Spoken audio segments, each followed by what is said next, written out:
Hi, everybody. I'm back. I've been moving. Good times. But uh, it's been hot and I've been moving, so I haven't been doing my daily videos, but I will start doing these daily once I'm all settled in, and that should happen soon, thanks to my friends that have been helping me. So, I just want to review what the goal is here with cognitive behavioral therapy. We've been in the toolbox, and I've been giving you the tools and the skills that I know will work for me and have worked for a lot of my clients to help with anxiety, depression, PTSD, all kinds of different mental health issues, and particularly now because it's kind of a strange time. So we're going to take a little break from the toolbox and we'll go back into it later because I still want to talk about herbal supplements and medication.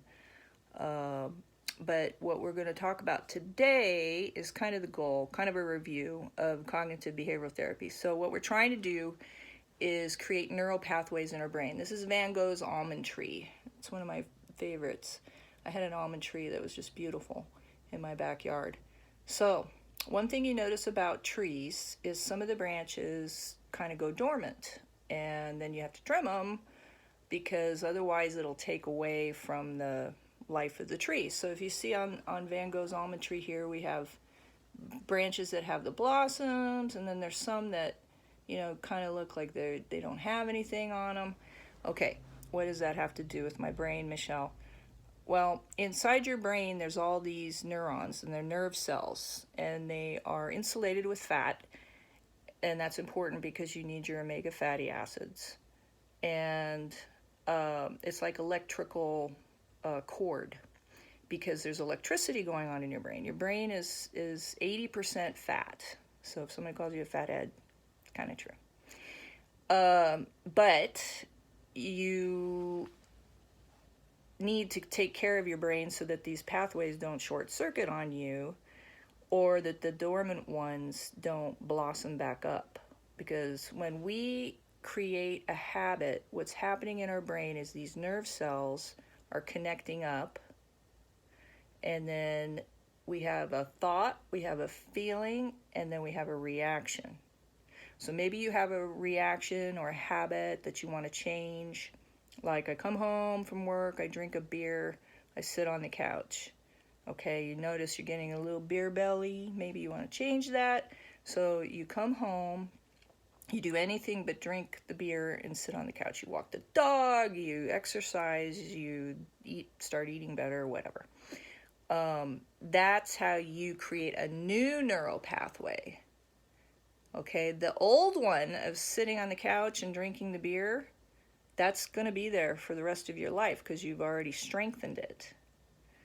The new one will continue to work for you as long as you continue to strengthen that habit. So all the things that we want to quit doing that aren't good for us, or at least slow down doing, because harm reduction is another thing I'm going to talk about that's real helpful, where you don't give up everything completely, you just reduce the harm it causes. So for me, it's like I love to eat food, like I like to have a burger once in a while. French fries, I love French fries. I'm not going to give them up because guess what? That's one of life's pleasures for me. It makes it worthwhile sticking around. So, but what I do instead is most days I'm eating my bag of vegetables and my apple, and my greens and my flaxseed and all that stuff that's supposed to give us the good nutrition. And I have noticed that while I'm moving, I'm not feeling as great, even though I'm burning through calories and all of that.